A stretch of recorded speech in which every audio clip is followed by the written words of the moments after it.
지난 시간에 우리는 성철 스님의 생애와 성철선의 형성에 대해서 살펴보았고, 또 성철 스님의 선문정로 서문에 나타난 성철선의 종지에 대해서 살펴보았습니다. 그래서 성철선이 기본적으로 도노원강론, 구경무심론, 그리고 실참실오론으로 구성되어 있다는 것을 우리가 살펴본 일이 있습니다. 이제 오늘은 견성하면 바로 부처라는 점을 말하고 있는 제1장 견성즉불론에 대해서 말씀을 나눠보도록 하겠습니다. 참선이라고 하면 이런저런 약간의 오해들이 뒤따르는 것 같아요.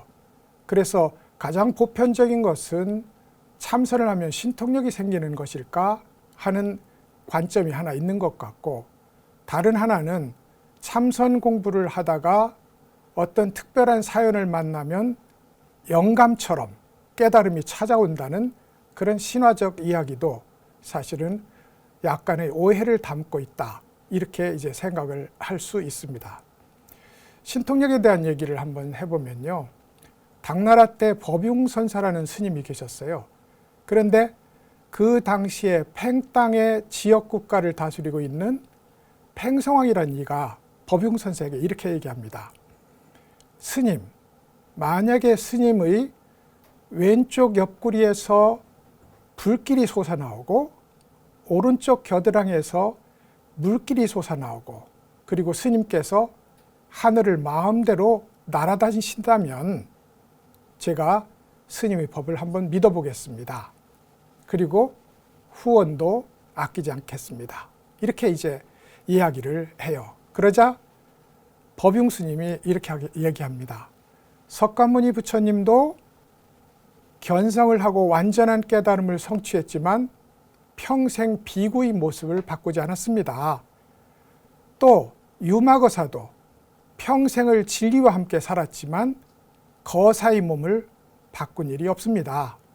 비유하자면 대왕폐하의 조정에서 여러 대신들이 평민이었을 때와 지금의 마음씀이 다르고 능력이 다르지만 그럼에도 불구하고 그들은 용모를 바꾼 적이 없습니다. 신통력에 대한 생각을 이렇게 먹어주시면 좋겠습니다 하는 것이 이제 법융 스님이 팽성왕에게 가르친 가르침이었어요. 그런 의미에서 우리 불교는 신통력을 배제하지는 않지만 참선의 결과가 신통이라는 점에 대해서는 유보적 태도를 취할 수밖에 없습니다. 다음으로 마치 영감처럼 깨달음이 불현듯 찾아온다는 일종의 신화도 한번 살펴보도록 하겠습니다. 우리가 조사어록이나 선가의 서적들을 보다 보면 어떤 특별한 인연에 의해서 깨달음이 갑자기 일어나는 것처럼 묘사되어 있습니다. 근데 사실은 수행 과정을 통해서 간절해진 마음의 끝에 그런 계기를 만났다는 것이지, 그것이 우연하게 준비도 되지 않은 사람한테 찾아와서 깨달음을 열어준 것은 아니다. 그런 의미에서 이제 이 선에 대한 오해도 역시 불식될 필요가 있겠다. 성철 스님은 특히 선이 준비되지 않은 상태에서 깨달음의 방식으로 찾아온다는, 우연한 방식으로 찾아온다는 이 관점에 대해서 철저한 비판적 태도를 유지합니다. 그리고 이제 주된 비판의 대상인 도노 점수론도 역시 이 범주에 속하는 것으로 생각을 하고 계신 걸로 보입니다. 선문정도를 집필한 의도가 이제 바로 여기에 있는 거죠. 선에 대한 여러 가지 오해를 불식하고, 그리고 이제 선의 바른 길을 제시하기 위해서 집필한 책, 이것이 선문정도라는 말이죠. 그렇게 해서 내놓은 것이 도노원강론, 구경무심론, 그리고 실참실오론이 되겠는데, 이 세 가지 모두가 그 선의 완전성을 강조한다는 점에 있어서는 동일합니다.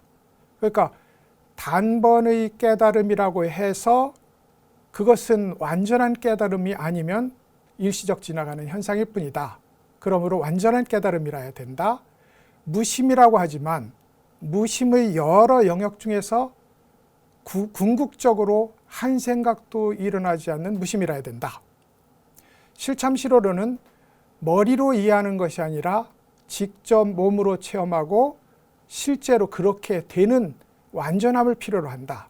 그런 점에서 세 가지 종지 모두 깨달음의 완전성에 대한 강조를, 그리고 그것은 바로 도노점수론, 수행의 초입에 깨달음이 일어나서 점차적으로 닦아서 부처를 성취해 간다는 기본 이 관점을 전면적으로 이제 공격하고 비판하고 있는 그런 셈이 되겠습니다.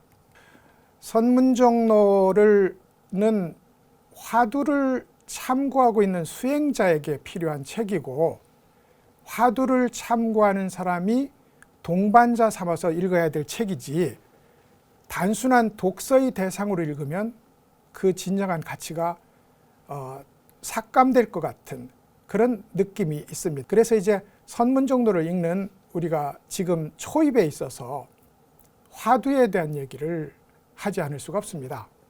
성철 스님은 화두를 드는 일을 그야말로 지극히 중시했고, 화두에 대한 믿음이 거의 완전히 화두 이외에는 다른 것이 없다고 할 정도로 화두에 대한 믿음이 아주 절실하고 진실했습니다. 그래서 공부를 하는 사람들에게도 시험 삼아 속는 셈 치고 화두를 한번 들어봐라. 그렇게 화두를 들고 탐구를 해보면 해인사 노장, 이 성철의 말이 틀리지 않았다는 것을 확인할 수 있을 것이다. 이런 얘기를 해요. 화두를 드는 일이야말로 불교 공부를 하는 핵심 중의 핵심이다. 만약 화두를 들지 않는다면 참선은 물론이거니와 경학의 공부 역시 신주를 빼놓고 제사를 지내는 것과 같은 그런 상황이 될 것이다 하는 점을 거듭 강조하게 됩니다. 그러면 이제 무슨 화두를 들 건가? 성철 스님은 평소에는 삼석은이라는 동산 스님의 에피소드가 담긴 화두를 자주 주셨어요. 근데 백일법문을 하던 당시에 참선을 하지 않는 여러 대중들에게 모두에게 적용되는 화두를 하나 제시합니다. 그것이 뭐냐면, 이제 불교의 진문은 다 동일합니다만 우리의 존재와 우주 세계의, 우주 법계의 본질은 무엇인가? 라는 질문이 있다고 전제를 하고, 마음도 아니다, 물질도 아니다, 그리고 부처도 아니다. 그렇다면 이것은 무엇인가? 이먹고, 이렇게 탐구를 해나가라고 화두를 제시한 바가 있습니다. 그런 점에서 우리도 미처 화두가 준비되지 않았다면 성철 스님이 백일 법문 당시에 보편적으로 대중들에게 제시한 이 화두를 한번 들어볼 필요도 있다. 성철 스님이 기왕에 시험 삼아 속는 셈 치고라도 화두를 들어보라고 했으니 우리도 선문정로를 읽는 김에 화두를 한번 들고 성철 스님의 가르침을 따라가 볼 필요가 있겠다. 이렇게 이제 생각을 하게 됩니다. 그러면 도대체 화두가 어떤 원리를 갖기에 성철 스님은 그렇게 중시를 했고, 그리고 한국의 조계종이 화두를 참고하고 탐구하는 이 유일한 숙제를 가지고 그렇게 몇십 년, 몇백 년을 이곳에 몰입해 온 것일까 한번 생각해 볼 필요가 있습니다. 뜻밖에도 이것은 우리 그러니까 중국선의 거의 출발이라고 할 수 있는 육조 스님의 사연에서 비롯됩니다.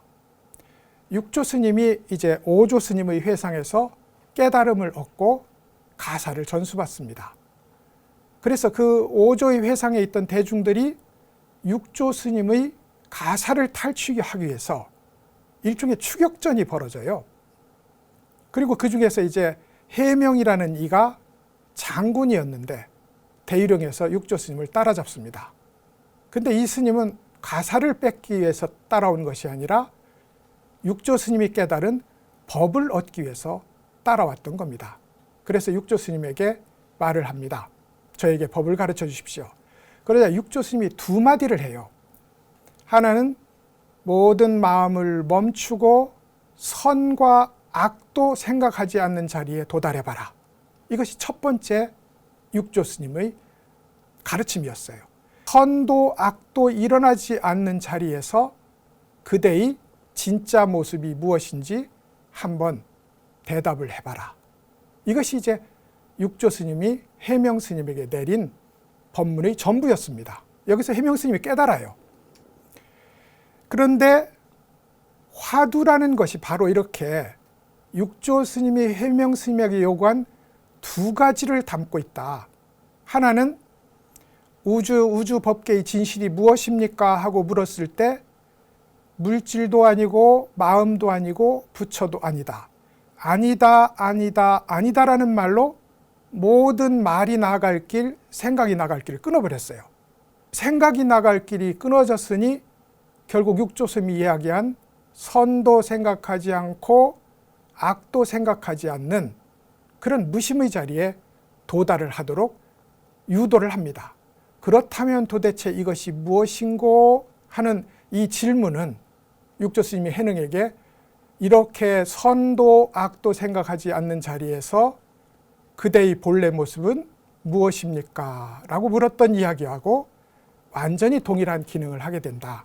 그런 의미에서 화두는 단순한 연불처럼 이목구가 아니라 무심을 성취하고 무심의 자리에서 새롭고 신선한 진리를 향한 오로지 알고자 하는 질문을 일으키는 일, 그것을 내용으로 삼고 있고 구조로 삼고 있다.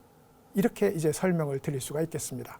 그런 의미에서 이렇게 화두를 들고 선문정로의 공부에 임해보자는 그런 말씀을 우선 서두에 말씀을 드리고자 합니다.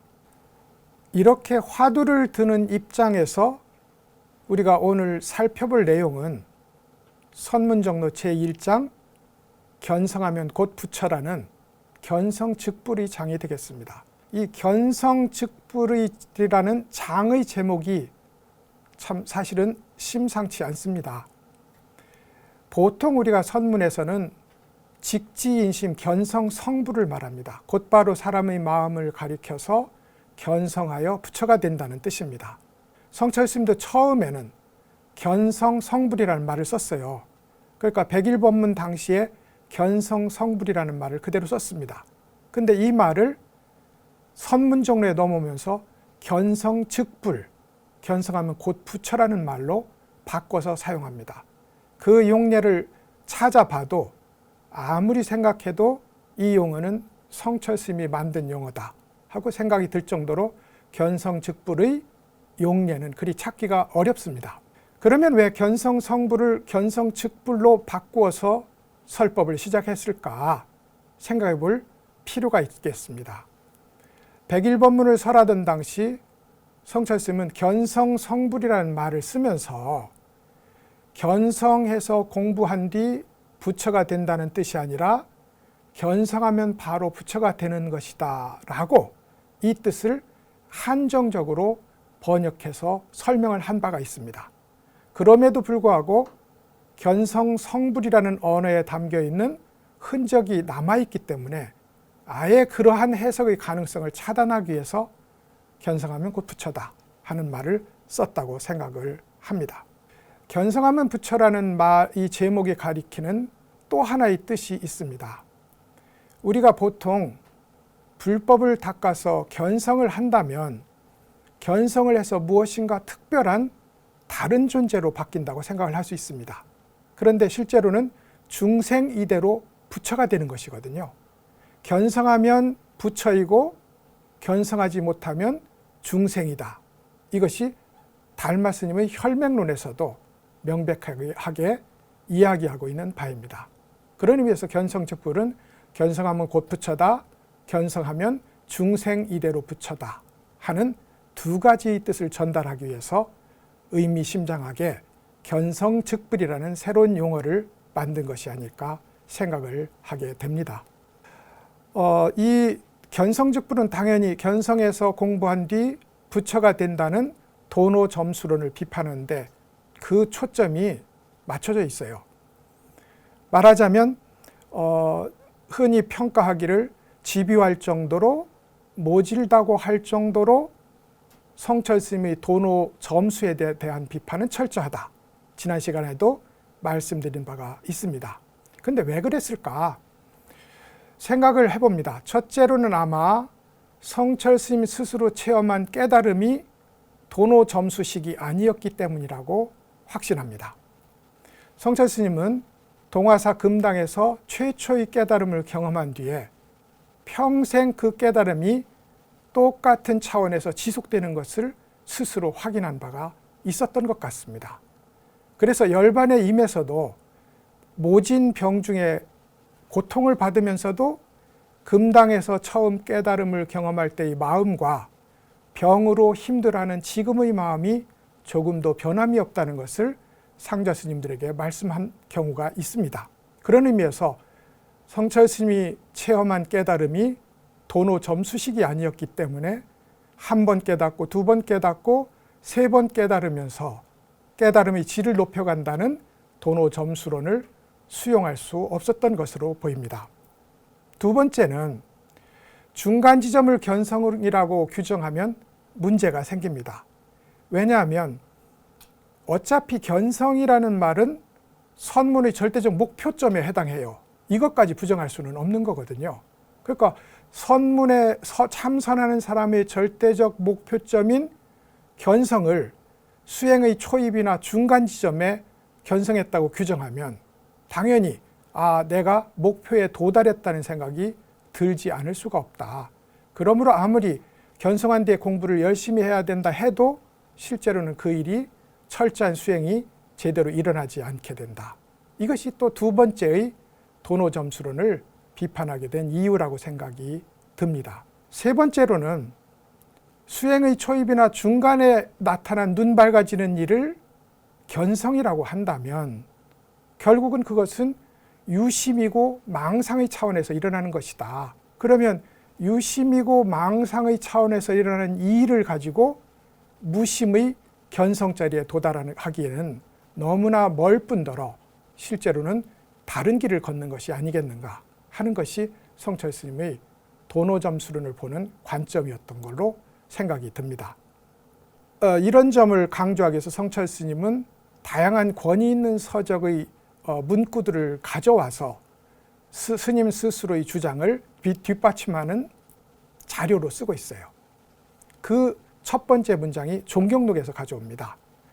견성하면 그 즉시에 무심이 되어서 약과 병이 함께 사라지고 경전 공부와 참선 수행을 모두 쉬게 된다 하는 것이 선문정로의 첫 번째 인용문이 되겠습니다. 견성을 하면 그 즉시 무심이 된다. 그래서 약과 병이 함께 사라진다. 말하자면 우리가 육체의 병이 들면 약을 가지고 치료를 하듯이 마음의 병이 들면 참선 수행과 경전 학습이라는 약을 가지고 치료를 한다. 근데 병이 모두 치료되어서 무심이 되었다면 그 약에 해당하는 경전 학습이나 참선 수행이 필요하겠느냐. 그런 의미에서 경전 학습과 참선 수행을 쉬게 된다는 종경록의 문장이 있게 되고 성철 스님 역시 병이 나았다고 하면서 약을 아직도 먹는다면 수행을 아직도 한다면 그것은 진실한 깨달음이 아니라는 근거로 삼게 됩니다. 여기서 우리는 성철 스님이 왜 견성을 이야기하는 장에서 무심을 이야기하는 문장을 가져온 것일까 생각해 볼 필요가 있습니다.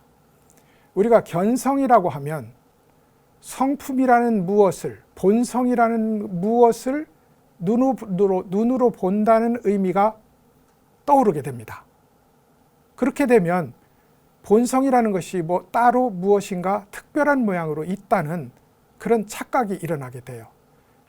성철 스님은 이러한 착각을 불식하고 차단하기 위해서 견성의 조건이 되는 무심, 말하자면 하늘의 태양을 가리고 있는 구름에 비유되는 유심의 구름을 걷어낸 자리, 그 무심의 자리를 보여줄 필요가 있었다고 생각했다고 보여집니다.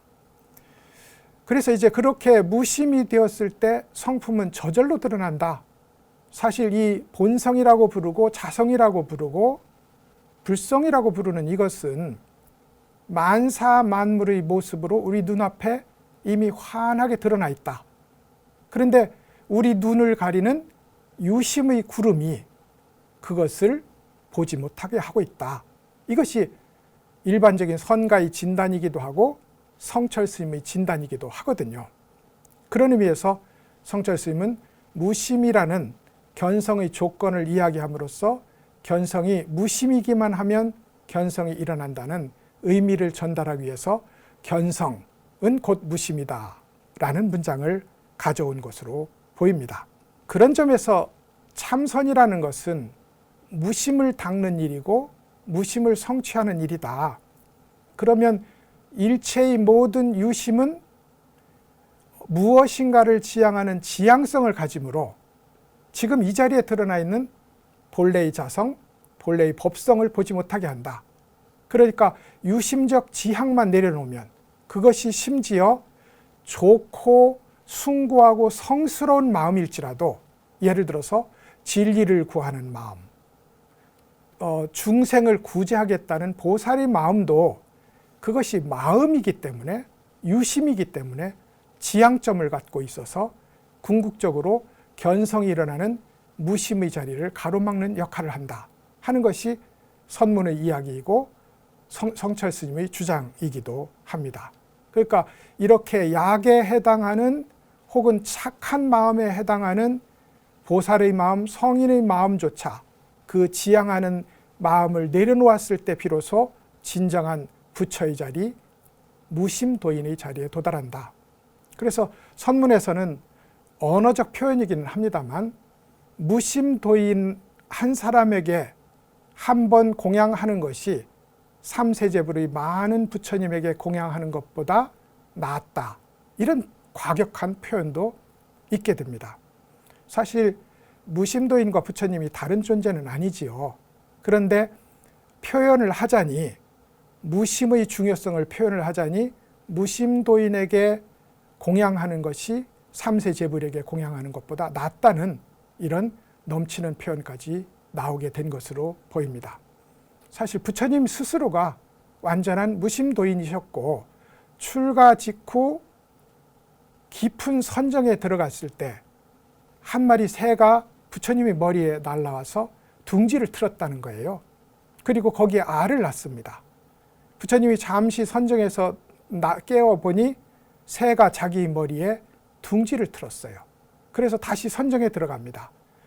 부처님이 선정을 유지하는 과정에 이 새는 알을 부화하고 그리고 먹이를 나르고 스스로 날개에 힘이 생겨서 새끼를 데리고 둥지를 떠나게 되는 일이 있었다는 거예요.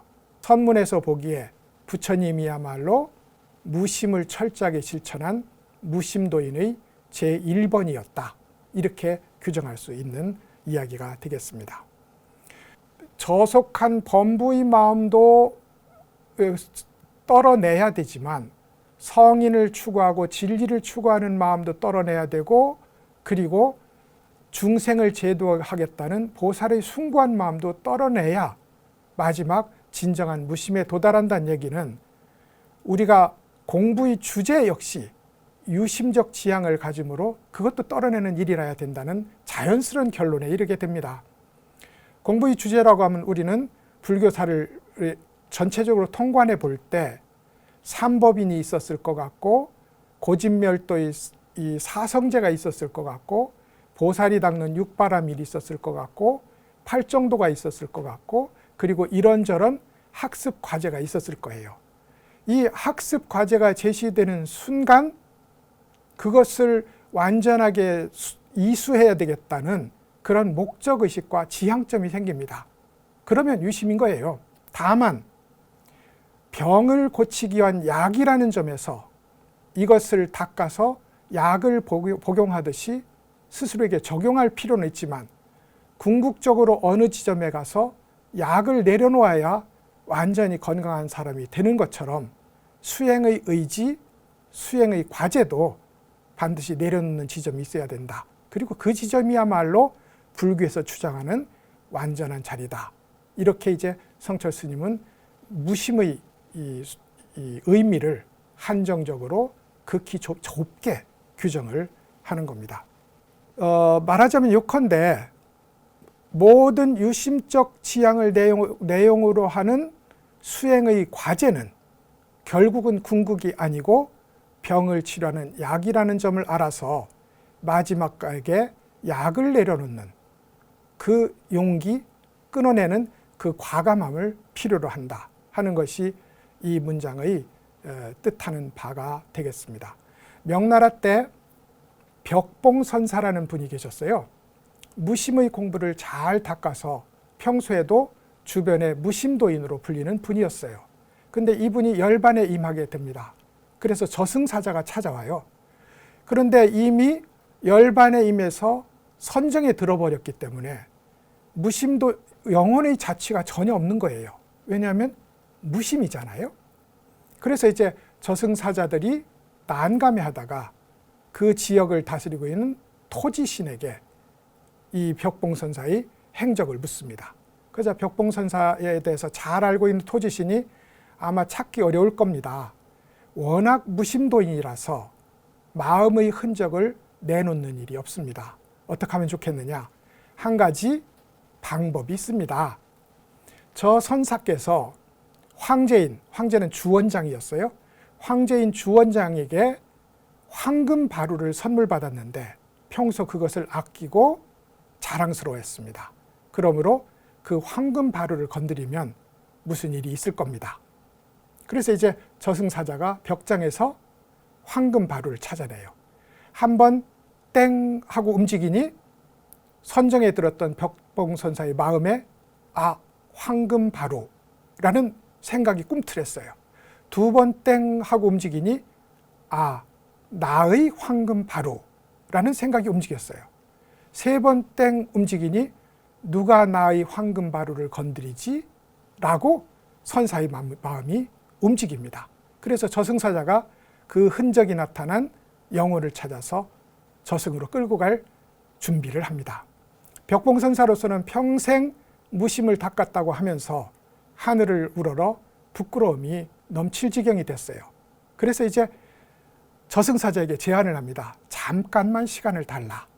그래서 저승사자들이 선사에게 잠깐 시간을 준 사이에 벽봉선사가 황금 바루를 들어서 산산조각 박살을 냅니다. 그리고 나서 다시 선정에 들었는데 이제 더 이상 마음을 일으킬 조금의 흔적도 없어서 저승사자들이 벽봉선사를 찾을 수가 없었다. 무심의 두 단계가 있는 겁니다.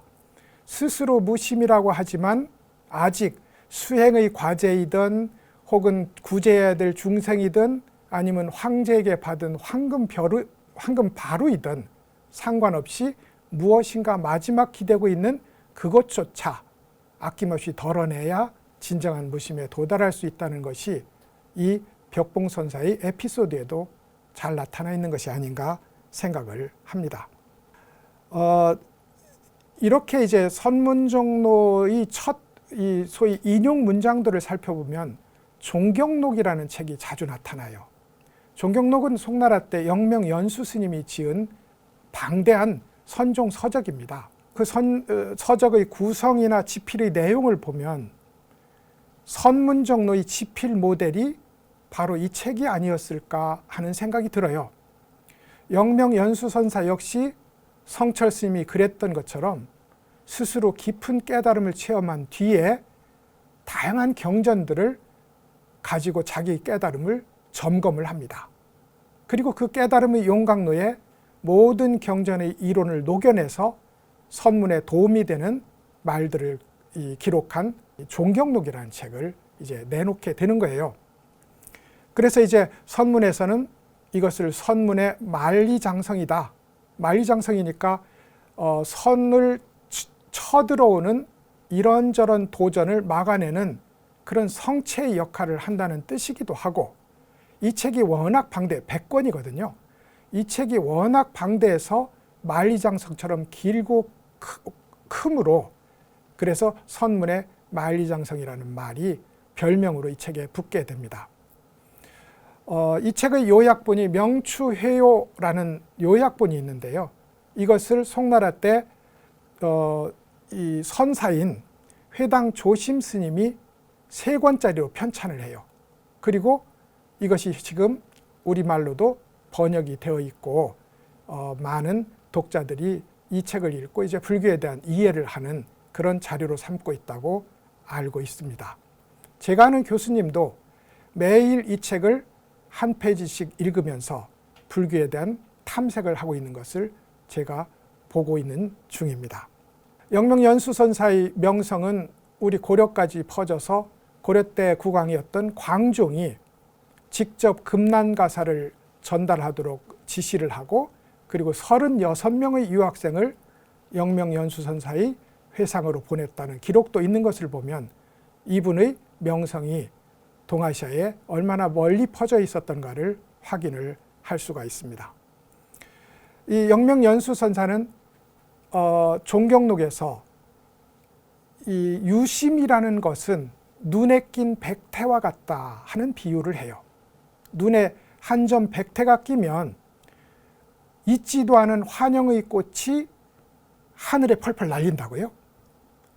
마찬가지로 우리 마음속에 하나의 유심이 일어나면, 그러니까 벽봉선사의 마음에 황금바루라고 유심이 일어나서 저승사자에게 영혼의 흔적을 들켰듯이 한 점 유심의 흔적이 일어나면 만 가지 천 가지 항아사의 모래수와 같은 번뇌가 일어났다 사라지기를 반복하게 된다 하는 이야기를 하게 됩니다.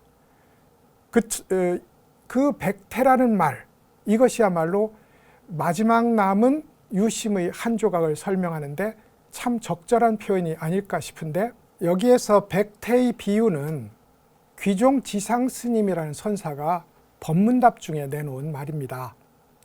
귀종 스님은 마조 스님의 문화에서 공부한 분이셨는데 평소에 눈병이 있었어요. 그래서 이제 이런저런 약을 쓰는 과정에 눈이 빨갛게 되고 말았습니다. 그래서 당시 선가에서는 귀종 스님을 가리켜서 빨간 눈을 한 귀종 스님이라고 별명을 붙여서 부르기도 했습니다. 이분에게 이제 한 수행자가 찾아와요.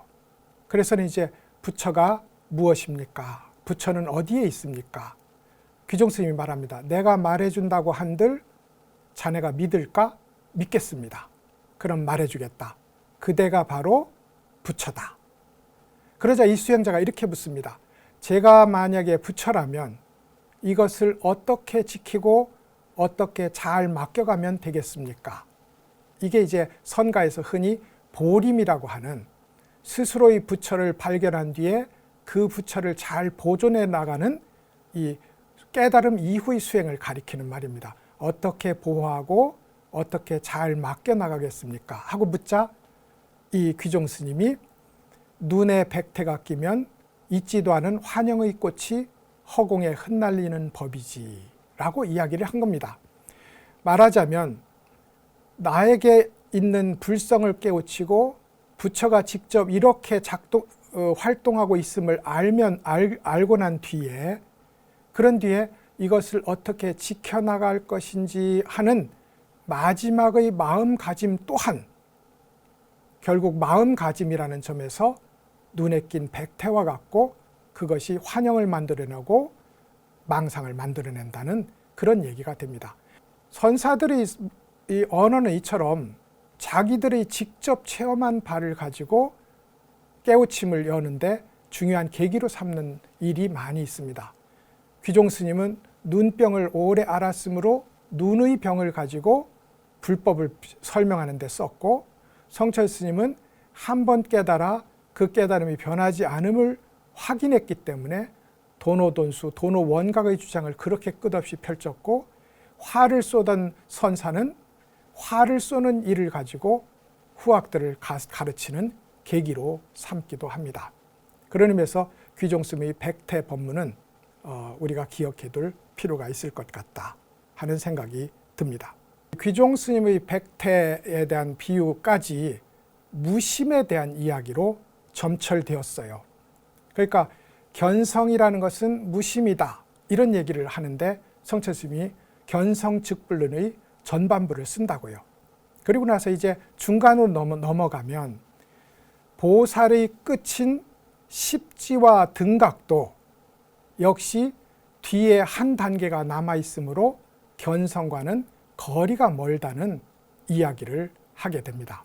우리가 보통 수행의 초입이나 중간 지점, 예를 들어서 제가 오늘 부산에서 서울로 오는 기차를 타고 왔습니다만 부산역에서 기차를 타는 순간 서울의 도착은 이미 예약되어 있다. 그런 의미에서 부산역에서 버스를 타거나 기차를 타는 일 자체를 견성이라고 표현하는 한 관점이 있다는 겁니다. 성철 스님은 그것이 아니라 그야말로 서울역을 바로 앞둔 그 역에 도달해도 아직 도달한 것이 아니므로 더욱더 열심히 마지막 한 계단을 올라가기 위해서 노력하고 애써야 된다. 그 마지막 한 계단을 남겨둔 자리가 십지이고 등각이라는 겁니다. 특히 등각이라는 것은 같을 등자거든요. 부처님과 같은 깨달음을 가졌다는 뜻이에요. 그런데도 유가사지론 같은 데서는 등각보살조차도 세상을 보는데 마치 얇은 비단을 사이에 두고 세상을 보는 것과 같다. 부처님은 그것에 비해서 비단 중간에 가리는 것 없이 직접 보는 밝음을 갖는다. 이렇게 여러 가지 비유, 예를 들어서 그림을 다 그렸는데 마지막 마감 처리를 하지 않은 그림이 등각의 상태라면 완전한 마감 처리를 한 것이 열애의 상태이고, 그리고 새벽녘에 어렴풋하게 보는 것이 등각의 상태라면 해가 뜬 뒤에 밝게 보는 것이 열애의 상태다. 그러므로 등각은 어떻게 보아도 열애에서 한 걸음 뒤떨어져 있고 엄밀한 의미에서 말하자면 견성이 아니다. 왜냐하면 마지막의 한 점 미세한 무명이 아직 뿌리를 뽑지 않았기 때문이다. 이렇게 규정을 하고 있습니다.